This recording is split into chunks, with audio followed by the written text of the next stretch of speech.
너 나중에 어른 되면 200달이 되잖아. 200달이 될 거야? 너 뭐 공부 잘해? 그냥 나랑 이런 거 하자. 이런 영상들이 돌고 있더라고요. 딱 이 말을 합니다. 야, 너 배 아프지? 근데 너도 이렇게 될 수 있거든? 이라고 후킹을 딱 걸어버려요. 그럼 그 영상을 보고 바로 넘어갈 수 있을까요? 못하죠. 스마트폰만 있어도 돈 벌 수 있는 시대에 스마트폰도 활용 못해가지고 돈도 못 버는 이 바보들아 라고 하면서 이렇게 활용을 하는 거죠. 자, 그 다음에 또 뭐를 하냐면요. 여러분 안녕하세요. 이번에는 조금 불편하지만 그래도 꼭 짚고 넘어가야 될 문제가 있어서 이야기를 나눠보려고 합니다. 요새 10대들 사이에서 이런 영상들이 돌고 있더라고요. 어떤 영상들이었냐 보니까 뭐 나는 고등학생인데 7개월 만에 2억을 넘게 벌었습니다. 뭐 이러면서 첫 문구로 자랑을 해요. 그 다음에 내가 지금 하루랑 좀 친구들이랑 오늘 한 100만 원씩 쓰고 있어요. 그런데도 돈이 줄지가 않네. 막 플렉스 막 이러면서 이런 얘기들도 하고 또 영상에 이런 공포를 조장하는 문구가 있더라고요. 너 나중에 어른 되면 200달이 되잖아. 이러면서 200달이 될 거야? 너 뭐 공부 잘해? 그러면은 너 공부 못하는데 200달이 되네 라고 하면서 그냥 나랑 이런 거 하자 라고 하면서 자기가 지금 내가 하는 방법들을 알려줄 테니까 돈 버는 방법을 알려줄 테니까 너 나랑 같이 따라와. 이제 이런 형태의 쇼츠, 이제 뭐 인스타 릴스 이런 것들이 돌면서 뭐 댓글을 치면은 방법을 알려주겠다 해서 댓글 치고 나면은 어디 가서 이제 강의 결제해라. 그 결제하면은 이제 그 뭐 노하우가 담겨 있다. 이런 형태로 홍보하는 방법을 쓰죠. 여기까지 보면은 그 성인들이 쓰는 그 뭐 형태의 뭐 강의 광고들 형태를 많이 띄고 있습니다. 그게 10대 버전으로 나온 건데 이게 무슨 문제야? 라고 생각할 수 있잖아요. 맞아요. 그것까지 하는 거는 뭐 그렇다 할 수 있어요. 근데 문제는 뭐냐면 그렇게 해서 그 돈 번 애들이 있느냐? 아니라는 거죠. 그 되게 단순한 기법을 씁니다. 돈 자랑하는 영상을 막 찍으래요. 그런 다음에 마치 돈이 없어도 돈이 있는 것처럼 돈 자랑하는 영상을 찍고 난 다음에 돈 버는 방법을 알려줄 테니까 댓글을 쳐서 내 강의를 들으라 라고 하는 방법을 다시 그대로 알려줍니다. 이거 내가 본 영상대로 나도 똑같이 찍으란 얘기네? 라는 거죠. 그러면 저 영상을 찍은 친구도 돈이 있는 친구가 아니었고 그냥 돈 많은 것처럼 보여주는 영상을 찍은 친구에 불과하다라는 거죠. 그럼 나도 똑같이 돈이 없는데 돈이 많은 것처럼 거짓말을 해서 영상을 찍어야 됩니다. 그럼 그렇게 한 다음에 다시 또 강의를 들으라고 링크를 달아주는데 왜 그렇게 하느냐? 그렇게 해서 강의를 결제한 친구들의 일정 부분의 돈을 본인이 수수료를 받게 되는 거죠. 결국 뭡니까? 이거 어서 그려보니까 뭔가 느낌이 비슷하지 않아요? 제가 수식도를 보여드릴게요. 자, 내 강의를 들어봐 라고 해서 이 강의를 결제해. 그러면은 너도 부자가 될 수 있어 라고 한 다음에 다시 뭐 합니까? 내가 한 영상 봤지? 너도 똑같이 만들면 돼. 그리고 뭐예요? 강의에 대한 수수료가 들어갔겠죠? 자, 너희도 똑같이 찍어봐. 그럼 뭐 합니까? 똑같이 찍고 뭐 해요? 너희도 강의를 들으면 부자 될 수 있어? 나한테 수수료를 내봐. 어서 많이 본 구조 같지 않아요? 우리가 이거를 뭐라 부르냐면은 피라미드라고 부르죠. 피라미드. 한 군데로 돈이 계속 몰리게 되는 형태의 방법입니다. 그럼 결국은 돈을 버는 게 아니라 피라미드로 돈을 버는 구조였다라는 거죠. 그런데도 아이들이 넘어갈 수밖에 없는 이유가 있었어요. 아까 말한 대로 아이들은 되게 불안합니다. 저도 고등학교 때 친구랑 되게 좀 진지한 고민을 해봤던 것 같아요. 우리 이제 앞으로 뭐 먹고 살지? 대학 어디를 가야지? 대학 어디 가야 되지는 뭐냐면 전공에 따라서 직업이 대략 정해지잖아요. 그럼 내가 이 전공 나와서 앞으로 어떻게 먹고 살아야 될까? 근데 별로 우리 쪽 취업 안 된대. 생각보다 그 전공으로 돈 벌기 쉽지 않대. 가난하대. 라니까 좀 공포를 느끼죠. 하고 싶은 일을 할 것인가? 아니면 그냥 돈을 많이 번다는 전공을 택해서 글로 갈 것인가? 근데 뭐 그렇다 하더라도 최근에 나온 뉴스들이 있습니다. 대기업이 사람을 안 뽑는다. 그냥 쉬고 있는 청년 백수들이 너무 많이 있다. 로봇으로 대체될 것이다. AI로 대체될 것이다. 이런 단어들이 돌다 보니까 지금 우리 아이들이 미래에 대한 불안감을 굉장히 많이 느끼고 있어요. 그런데 갑자기 이제 어떤 영상에 10대가 떡하니 등장하더니 나 10대부터 경제적 자유를 누렸어요. 여러분도 할 수 있어요. 여러분 공부 못 하잖아요. 공부 못 해도 돈 버는 법 알려줄게요 라고 하면서 이렇게 하세요 라고 하면서 알려주니까 어떻게 되겠습니까? 정말 나 저렇게 벌어야 되겠다. 부모님을 위해서 고생시키지 말고 대학 간다 말하지 말고 그냥 이걸로 돈 벌고 좀 호화스럽게 돈 좀 벌고 부모님 용돈도 나도 드리고 친구들한테 좀 베풀면서 나도 좀 즐겁게 살고 싶어. 저 방법이 대체 뭐지? 궁금해라고 할 거예요. 아마 처음에는 무시했을 수도 있어요. 말도 안 되라 했겠지만 근데 그런 특징이 있습니다. 영상 한번 보고 나면은 알고리즘이 계속 쫓아다녀요. 계속 나옵니다. 그러면 사람이 한 번, 두 번은 마음이 건강할 때는 잘 버티다가 이제 마음이 좀 힘들거나 불안하거나 아니 내 성적이 안 나온 날이 있을 거예요. 그때 흔들려요. 아, 나 저거 들어야 되겠다. 내 공부는 내 길이 아닌가 보다라고 하면서 결제를 하게 되는 거죠. 그러면서 피해자가 되고 이 피해자가 된 친구가 다시 또 자기가 거짓말로 하는 영상을 찍어서 다시 가해자가 되고 피해자와 가해자가 섞여버리는 그런 형태가 되면서 피라미드가 되게 되는 겁니다. 그러면 이 강의들이 저렴하냐? 그렇지 않죠. 수십만 원에 해당되는 강의들을 결제하게 만들죠. 그 비용을 합산하면은 셀 수 없이 클 겁니다. 근데 이 방법 자체가 저는 이거거든요. SNS를 활용해서 강의 마케팅을 하는 형태인데 이 마케팅에 많은 사람들이 넘어갑니다. 학생들한테 뭐라 할 수도 없는 게 누구나 부자가 되고 싶은 마음이 있어요. 그리고 누구나 현실적으로 돈을 많이 버는 사람은 거의 없습니다. 그 대한민국 평균 근로자 월급을 보면은 300을 안 넘을 거예요. 생각보다 되게 낮아요. 그 연령층 다 합쳐서요. 그러니까 나이가 많든 적든 신입사원 다 합쳐서 그 정도밖에 안 되는데 대충 미래가 보이잖아요. 아, 이 정도 월급으로는 내가 원하는 건 다 할 수 없을 것 같은데. 근데 SNS에서는 외제차가 돌아다니고 뭐 지하주차장 보면은 외제차가 왜 이렇게 많아? 다 잘 사는 것 같아요. 백화점 보면 다 주렁주렁해요. 다 잘 사는 것 같아요. 내 눈에 보이는 건 자꾸 잘 사는 것들만 보이다 보니까 현실과의 괴리가 나오면서 이제 뭔가를 좀 해서라도 이 방법이 아니면 안 되겠다라고 만들어 버리는 거죠. 근데 그 알고리즘이 과연 10대만 당할까요? 20대도 그렇고 30대도 그렇고 다 똑같은 유혹이 있습니다. 근데 이게 좋은 방법을 제시해주고 정말 그 가능성을 알려주면 괜찮은데 잘못된 방법, 누가 봐도 이거는 성공할 수 없는 방법에다가 약간 사기를 쳐서 돈 벌라는 거를 알려주고 그거를 또 피라미드처럼 또 사람을 소개해서 끌어와야지만 수수료를 준다 형태로 이렇게 계속 퍼지는 형태는 결국은 집단 범죄가 될 수 있다는 거죠. 그래서 아이들에게 이거에 대한 교육을 한번 해야 되지 않을까라고 해서 영상을 찍습니다. 자, 그러면은 우리가 어떻게 예방할 수 있느냐? 이 공식들을 알아야 돼요. 우리도 알아야 되고 자녀들한테도 알려주고 친구들한테도 알려줘야 됩니다. 이 사람들은 SNS를 주로 활용합니다. SNS의 알고리즘 기법이 있는데요. 또래들 또는 이제 같은 관심사 아니면 한 번 이 영상을 본 사람한테 계속 이 알고리즘이 따라간다라는 특징이 있습니다. 그렇기 때문에 이 알고리즘이 빠른 시간 내로 주변 사람들한테 퍼지게 돼요. 자, 이거를 활용하는 방법. 그러면 누군가 한 명이 이 영상을 주목하게 만들면 되겠죠. 주목하려면 뭐가 들어갈까요? 이 영상 안에 화려한 차, 막 좋은 시계, 아니면은 뭐 해외여행, 뭐 호텔에서 이렇게 뭐 쉬고 있는 거, 뭐 그런 것들 있잖아요. 보면은 막 슈퍼카 앞에다 두고 막 이렇게 있으면 그 슈퍼카가 자기 거인 것처럼 막 보이게 하고 예전에 그 저 친구들 때 보니까 보험 이제 갓 입사한 친구였는데 벤츠 핸들에다가 이렇게 좋은 시계 딱 해놓고 이렇게 딱 페이스북, 근데 인스타도 없었어요. 페이스북 딱 찍어가지고 사진 올립니다. 아, 오늘 나는 전문직으로서의 막 써요. 그래서 저 친구들 성공했나 보다. 우리 동기들끼리 야, 저 대단했는데 보니까 차 한 대 두고 이렇게 딱 서로 사진하면서 번갈아 다 찍고 있더라고.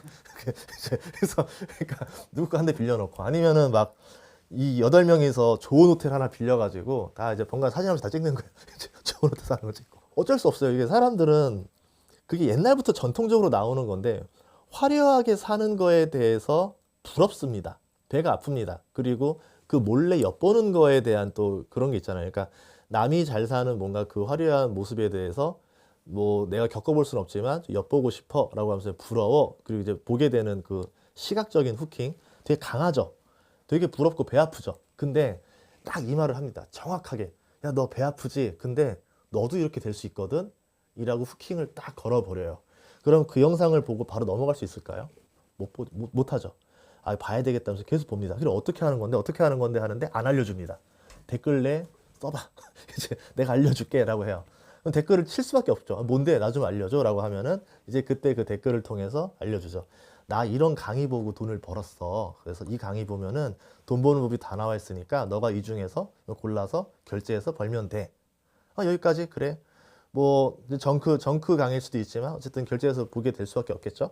근데 강의가 비싸다 보니까 이거 강의팔이네, 안 봐야 되겠다 라고 생각할 수 있을 거예요. 근데 어떻게 하느냐, 첫 결제를 되게 저렴하게 만들어요. 뭐 이런 식으로 해가지고 뭐 저렴한 결제를 시작하지만 막상 저렴한 결제를 하고 났더니 여기서 알 수 있는 영상이 거의 없어요. 결국은 또 결제를 해야 돼요. 이제 시마시마 하는데 경제학에서 나오는 좋은 단어가 있습니다. 매몰 비용이라는 걸 활용하는 거예요. 매몰 비용. 사람들이 카지노 가서 왜 못 빠져나오냐면은 이 매몰 비용 때문에 그렇습니다.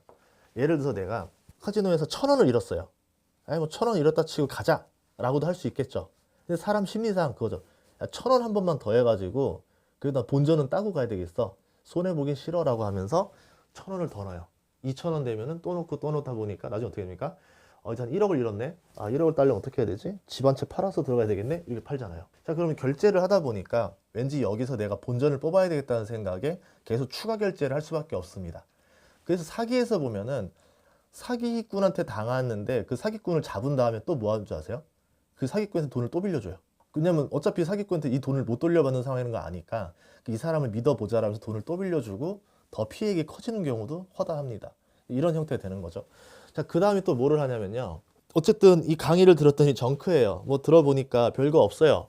그래서 뭐 하는데 이거를 뭐 어떻게 하라는 거야 했더니 강의 내용이 이런 겁니다. 그럼 당신도 똑같이 돈 많다라 치고 이렇게 강의를 찍으면 돼요. 좋은 호텔 가거나 좋은 차 앞에서 사진을 찍고 아니면 부모님께 놀러 갔을 때 한번 그냥 영상을 따로 찍어서 뭐 휴가에서 돈 쓰는 것처럼 보이게 해라. 이렇게 찍어라. 그리고 이렇게 해서 SNS 올려가지고 강의로 사람들을 모으면 된다라는 거죠. 또 이런 말도 합니다. 근데 이거 스마트폰만 있으면 누구나 할 수 있는 건데 스마트폰으로도 돈 못 벌면 바보 아니에요? 라고 하면서 되게 이 사람을 살짝 이제 긁는 멘트까지 넣죠. 스마트폰만 있어도 돈 벌 수 있는 시대에 스마트폰도 활용 못 해가지고 돈도 못 버는 이 바보들아 라고 하면서 사람을 이렇게 이제 우리 가스라이팅을 해야 될까요? 이렇게 좀 활용을 하는 거죠. 자, 이런 식으로 하면서 서서히 하면서 나도 내가 피해자였는데 어느 날 보니까 내가 사람들 모집하고 있어요. 예. 이제 가해자로 바뀌어 있는 거죠. 그럼 그게 뭡니까? 사실이 아닌 걸 가지고 사실인 것처럼 조장해서 강의를 비싸게 팔고 저는 수수료를 벌고 위에다가 더 많은 또 수수료 돈을 벌게 해주는. 자, 그러면 이거 나중에 잘 생각해 보면은 이게 피라미드 구조고 다단계 구조인데 이게 뭐 보이스피싱 뭐 이런 거랑 뭔 차이가 있나 싶어요. 결국은 사람들이 돈을 많이 벌고 싶게 하는 심리들을 활용해서 결제를 하게 만들고 그 결제하는 비용들이 결국 허공으로 날아가게 만들고 결국은 모두가 피해자가 돼버리는 거죠. 근데 이제 제가 이걸 왜 자꾸 지적을 하냐면 이 기법에 다 넘어가요. 거의 다 넘어가요. 안 넘어가는 사람이 없어요. 그 심리를 너무 정확히 활용하기 때문에. 그래서 우리가 그 성공 노하우라던가 뭘 알려주겠다라는 거에 잘 넘어가시면 안 됩니다. 자, 그럼 생각을 해봅시다. 돈을 잘 버는 사람이 모두가 될 수는 없어요. 정말 그 극히 소수만 돈을 많이 버는 상황입니다. 그런데 모두가 누구나 반드시 수익을 보장할 수 있을 정도로 벌 수 있게 해주겠다? 그게 말이 될 수가 없잖아요. 그런 것을 좀 단어에 대해서 우리가 너무 좀 의심을 해봐야 됩니다. 이것만 하더라도요. 우선은 그 성공파리라고 해야 될까요? 성공파리? 여기 안 넘어갈 수 있어요. 근데 이 단어에 대해서 내가 자꾸 뭔가 원하는 그 희망을 느끼고 공감을 느끼고 나의 어떤 바람을 집어넣으면은 이 단어를 의심하지 않고 이 단어를 믿어버려요. 왜 믿느냐? 지금 내 현실을 알기 때문에 이 현실이 너무 바닥이니까 이렇게 됐으면 좋겠어. 유일한 희망의 끈이라고 생각하니까 의심보다는 그래도 이걸 믿어서 한번 해보고 싶어라는 마음이 가는 거죠. 그래서 부모님들이 해야 되는 첫 번째가 뭐냐면 자녀들이 심정이 바닥으로 떨어지지 않도록 이걸 잘 케어해 줘야 됩니다. 대부분 그 영업 마케팅의 기본인데 어려운 사람들, 즉 힘든 사람한테 마케팅하는 경우들이 많아요. 이거 뭐 농담 삼아 반대 삼았지만 제가 결혼을 했을 때 이제 그 모 결혼 정보 회사에서 자꾸 툭하면 전화가 옵니다. 이제 그 심리 테스트 한번 했더니 계속 전화가 오더라고요. 이 알고리즘에 엮여버린 거죠. 마음이 건강할 땐 괜찮았어요. 이거 괜찮아요. 안 해요. 제 나이가 어린데 무슨 소개팅이 안 해요 이랬는데 어느 날 딱 하루 그 아주 따뜻했던 봄날 토요일에 저는 이제 그 인테리어 한다고 페인트 칠하고 뭐 이런 거 하고 있었는데 막 페인트 묻은 옷으로 막 이마트 가서 다시 부족한 페인트 사고 이러는데 전화가 딱 온 거예요. 와, 이때 가서 사람이 마음이 울컥하는 거예요. 지금 내 모습은 너무 초라하고 힘든데 다들 연애도 하고 이런데 지금 나는 뭐 하고 있지? 내 페인트 들고 뭐 하는 거지? 그래서 그때 저도 덜커덕 가입을 합니다. 그렇게 해서 결혼하고 있어요. 뭐 농담삼아 말한 거지만 어쨌든 사람이 힘들어졌을 때 뭔가 이제 그 평소에 하지 않던 패턴을 보이게 된단 말이에요. 그러면 여러분들이 자녀들한테 공부 못한다라고 계속 이제 다그치거나 너는 앞으로 어른 돼서 뭐 할래? 라고 하면서 자녀들의 자존감을 깎아내리는 멘트를 하면 안 된다라는 거죠. 모두가 공부를 잘할 수 없어요. 정확히 더 잘 아시잖아요. 그러니까 자기가 어떤 장점을 가지고 있는지를 찾아내고 그거를 잘 활용할 수 있는 방법으로 안내해주고 응원해주는 게 부모님의 역할입니다. 근데 자꾸 우리 자녀가 공부를 잘했으면 하는 마음 때문에 재주가 아님에도 불구하고 자꾸 억지로 강요를 한다던가 이렇게 되면서 서로가 힘들어지는 거죠. 그리고 또 부모님이 자꾸 돈 가지고 언급하는 거는 좀 약간 뭐 불문율이야. 좀 우리 가족 내에서 돈 얘기 안 했으면 좋겠어라 말하지만 그러면서 부모님끼리 맨날 돈 가지고 싸워요. 그럼 자녀 입장에서는 이 돈에 대한 교육이 완전히 잘못되게 됩니다. 돈은 없으면 불행한 거야. 돈이 적게 벌면은 엄마 아빠에 싸우는 게 되고 엄마가 맨날 나한테 소리치게 되고 너 때문에 학원비가 쓴 돈이 얼만데부터 시작해가지고 잔소리가 되는 이 레퍼토리가 되잖아요. 그러면 이 돈이 많이 벌면 우리 집안의 모든 문제가 해결될 거야 라고 자녀가 생각하게 됩니다. 근데 정확하게 말씀드리면 돈이 많다고 해서 집안의 문제가 해결되는 거는 그렇게 많진 않아요. 몇 가지는 해결되겠지만 행복한 가정과는 좀 다른 얘기입니다. 그런데도 불구하고 자꾸 돈으로 하다 보니까 애들도 그 부모님에 대한 돈의 스트레스를 간접적으로 알고 있는 거죠. 그러니까 돈 가지고 스트레스를 주지 않았으면 좋겠어요. 예를 들어서 우리 월급 300인데 300 가지고 이렇게 하면 돼. 그러니까 약간 일종의 솔루션들을 찾아가는 것들을 대화를 나눠야지 돈이 부족하니까 이런 거잖아 라고 하면서 탓을 하면 안 된다라는 거죠. 예전에 저희 집부터 시작해서 대부분의 가정이 이렇게 탓을 합니다.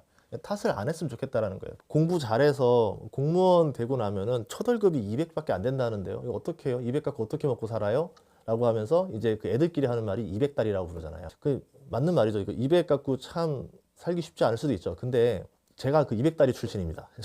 저 처음에 170달이었었어요, 월급. 그런데도 먹고 살만 하더라고요. 나중에 보니까 이 월급이 첫 해는 작아요. 당연히 작을 수밖에 없죠. 가진 게 없는데, 재주가 없는데, 신입사원인데. 근데 좀 해가 지나다 보니까 경력도 쌓이고 일도 늘어나면서 월급도 조금씩 올라가게 됩니다. 다들 200달러를 시작했다가 다음에 300되고 그다음 400되고 500되고 하면서 또 맞벌이 하고 하면서 조금씩 이제 소득이 늘어나고 그 소득에 따라서 선택할 수 있는 범위가 늘어나는 거죠.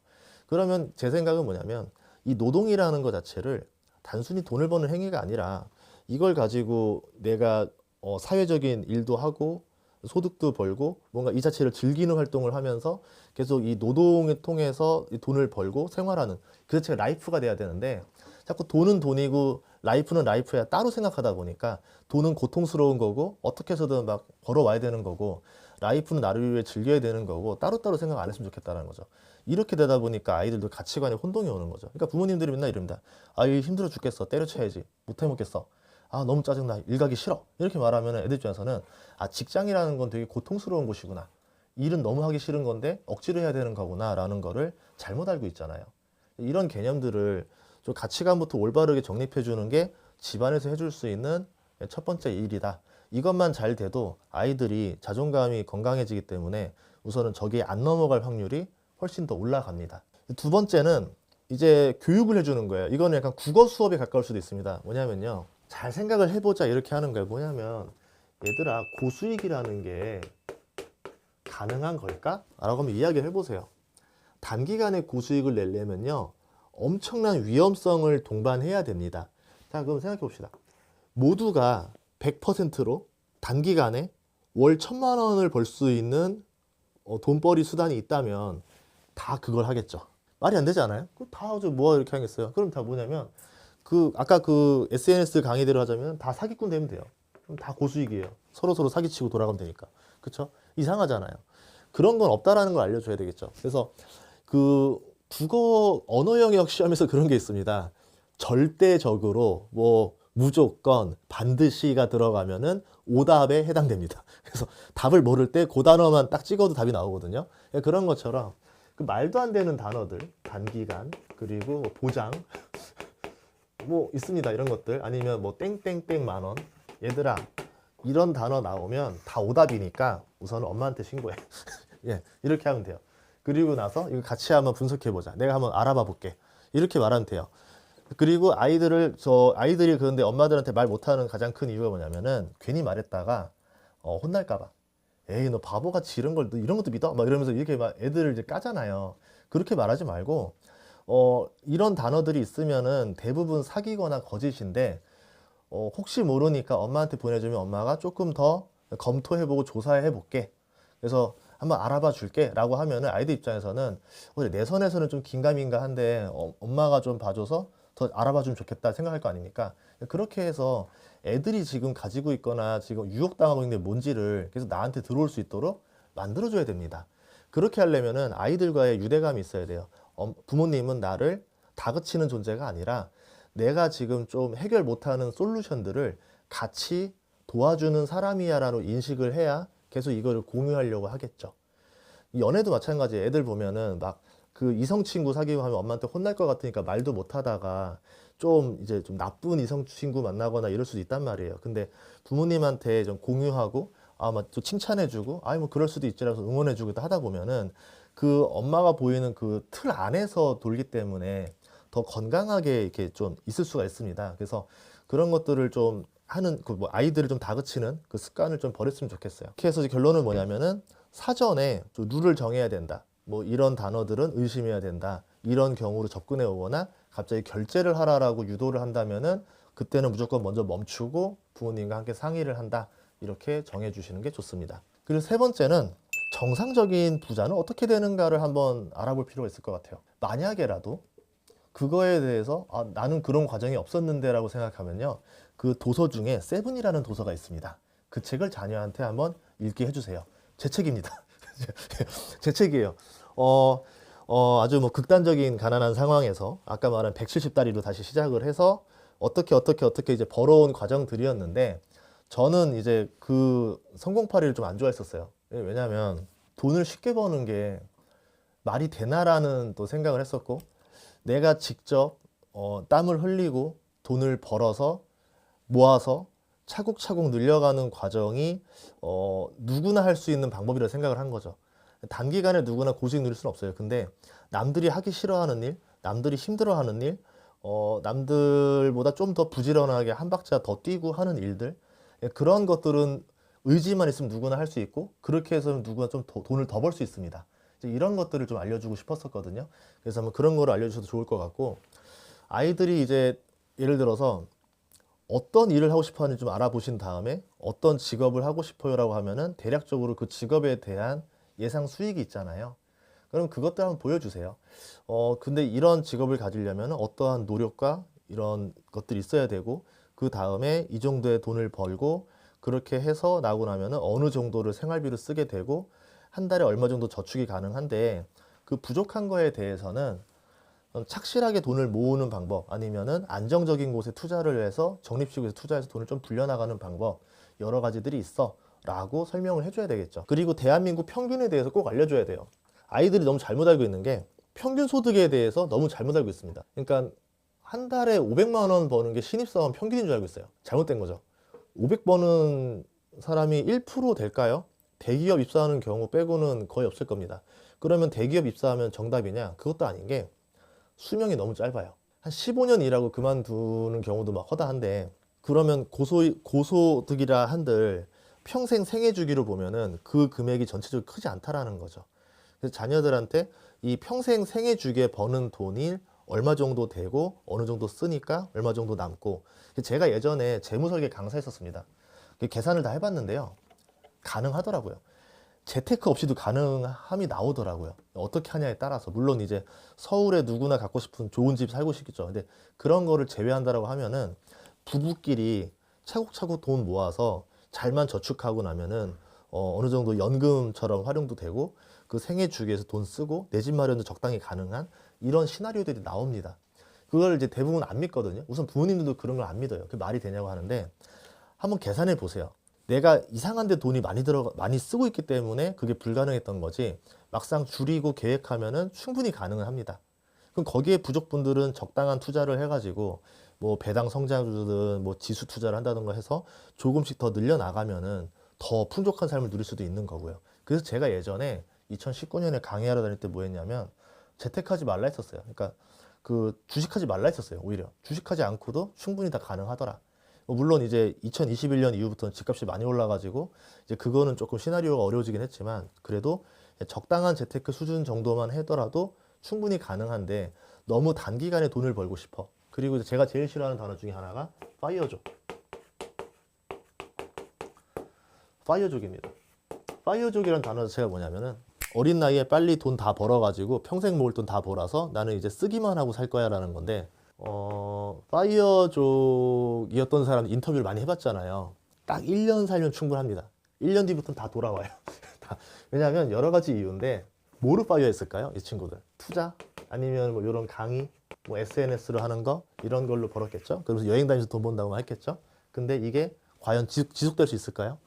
투자도 지속적으로 하는 사람들이었으면 파이어족까지 가지 못했어요. 아마 젊은 나이에.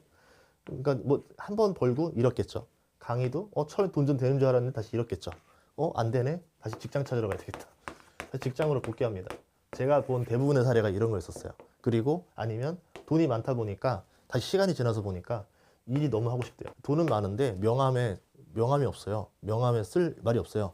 어른들끼리 만나면 무슨 일 하세요? 라고 직업을 물어보지 서로 얼마 쓰세요? 라고 물어보진 않잖아요. 그러니까 일이 없으니까 자기소개가 안 되는 거예요. 이게 결국 사람은 사회적인 동물입니다. 이게 있어야지만 또 안정감을 느끼거든요. 그래서 왜 일을 하는지에 대해서 돈 때문에 일하는 건 아니다라는 것도 잘 알려줄 필요가 있을 것 같아요. 그리고 화려한 소비를 하는 게 남들이 나를 부러워하게 만드는 게 과연 그게 행복한 삶인가에 대해서도 이야기해 줄 필요가 있어요. 한번 화려해진 삶을 살면요. 그 다음에는 이 소비 수준을 내려갈 수가 없습니다. 예를 들어서 제가 제 아반떼를 타고 있어요. 일부러. 만약에 근데 이런 경우 있겠죠. 제가 뭐 BMW 7 시리즈를 타고 막 이런 걸 타다가 갑자기 아반떼를 타면 사람들이 뭐라 부를까요? 야, 쟤 망했네. 쟤 힘드네. 어렵네. 라고 말할 거 아니에요. 근데 제가 처음부터 끝까지 아반떼를 타면 뭐예요? 아, 쟤는 원래 저러네요. 상관없잖아요. 근데 제가 다 타보고 나서 느낀 게 뭐냐면 유지비 많이 들어가요. 진짜 불필요한 그 뭐 뒤에 뭐 조그만 거 수리하는데도 뭐 150씩 들어가고 너무 많이 들어갑니다. 근데 아반떼 타면은 수리비가 되게 적게 들어가고 되게 효율적이에요. 그래서 저는 그냥 이게 편해서 타고 있는데 많은 사람들은 자꾸 좋은 차를 타서 남들이 날 부러워하게 만들어야 된다 합니다. 근데 잘 생각해 보세요. 저 사람이 돈 많고 막 사치스러운 활동을 하면 부러워도 하는데 그 반대급부로 따라오는 게 있지 않을까요?